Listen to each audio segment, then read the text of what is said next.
Muscle जी, नसों की ही बात करेंगे क्योंकि नसों की वजह से बहुत सारी प्रॉब्लम्स आ जाती हैं और फिर जब कोई इलाज नहीं बचता तो फिर डॉक्टर्स ये कहते हैं कि कहीं ना कहीं आपको स्टंट की ज़रूरत पड़ेगी, आपको स्टंट डलवाना पड़ेगा और व्यक्ति स्टंट डलवा लेता है। प्रॉब्लम वही की वही है, बस एक ऑप्शन के तरह पर इस स्टंट को देखा जाता है। नहीं देखो, ज़्यादा जब ब्लॉकेज होता है स्टंट डलवाने में फ़ायदा है, क्योंकि मान लो बिल्कुल ही ब्लॉक हो गया हार्ट की नस, वहाँ कोलेस्ट्रॉल जम जाता है। तो इसलिए मैं कहता हूँ दोस्तों, आप वक्त रहते इलाज कर रहे। देखो ये स्टंट है, ये क्या है, पैन के छल्ले की तरह होता है। तो अब ये स्टंट डॉक्टर कर देते हैं तो खून यूं का यूं चलता रहता है। लेकिन बीमारी जो गाढ़ापन है वो तो यूं का यूं रहा खून में, यहाँ से नहीं तो और कहीं हो जाता है। फिर ये मतलब स्थिति कंडीशन हो जाती है। फिर कई बार 2-2 3-3 छल्ले डल जाते हैं, फिर मतलब न होता, फिर बीमारी आ जाती है, हार्ट का ऑपरेशन हो जाता है। कई बार बाईपास सर्जरी होने के बाद भी फिर दोबारा हो जाती है 10-5 साल में। ये नहीं है कि वो ठीक हो गया। तो इसलिए मैं ये दोस्तों आपको सलाह देना चाहता हूँ, नसों का खोलने का कोर्स आपने ज़रूर करना चाहिए। वो योग में भी, प्राकृतिक चिकित्सा में, आयुर्वेद में भी बहुत अच्छा है। क्योंकि एलोपैथी इलाज मतलब पर्टिकुलर बीमारी पर काम करती है, वो कोई नसों का खोलने का उसका कार्य नहीं होता। मान लो कंपन का रोग आ गया तो उसमें एक गोली दे देते हैं जो माइंड को कर देती है, तो कंपन थोड़ा रुक जाता है। लेकिन मैं कह रहा हूँ जब आप नसों को खोल लोगे तो बहुत अच्छा आराम पड़ेगा, क्योंकि नसों को खोलना बहुत ज़रूरी है। जैसे अब मान लो किडनी का खराब होने लगी आपकी बीमारी, किडनी खराब नहीं है, ये रोग आया वहाँ से जब किडनी में प्रॉपर उनका खून का संचार नहीं हो रहा था, धीरे धीरे वो किडनी छलनी की तरह छान नहीं पाती, तो क्रिएटिनिन बढ़ने लग जाता है, ब्लड यूरिया बढ़ने लग जाता है, सोडियम बढ़ने लग जाता है, प्रोटीन भी उसमें आने लग जाता है। मतलब फिर धीरे धीरे धीरे क्रिएटिनिन 1.4 से 1.6 होगा, 2 पॉइंट हो जाएगा, फिर 15 ही दिन में और बढ़ जाएगा।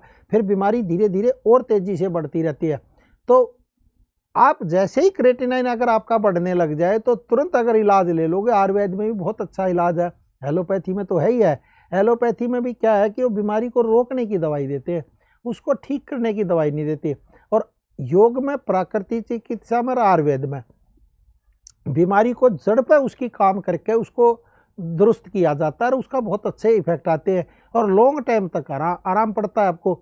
तो इसलिए मैं कह रहा हूँ, अगर आपका क्रिएटिनिन बढ़ने लग गया है, किडनी में कोई भी रुकावट आ गई है, पेशाब आपको बार बार रात को जाना पड़ता है, पेशाब या रुक रुक का आता है या धार के द्वारा नहीं आता, या पेशाब में जलन होने लग जाती है, या पेशाब गए फिर आ गया, या कई बार रास्ते में चलते ही चलते पेशाब निकल जाता है, तो ये किडनी की निष्क्रियता होती है। मतलब किडनी पूरा कार्य नहीं कर पा रही, वो अपने फ्लो में काम नहीं करी, तो तुरंत मैं कह रहा हूँ आयुर्वेदिक डॉक्टर से भी सलाह लें और इसका कोर्स करें। इसका बहुत ही मैं कह रहा हूँ अच्छा इलाज है आयुर्वेद में, प्राकृतिक चिकित्सा में, योग में तो ही है।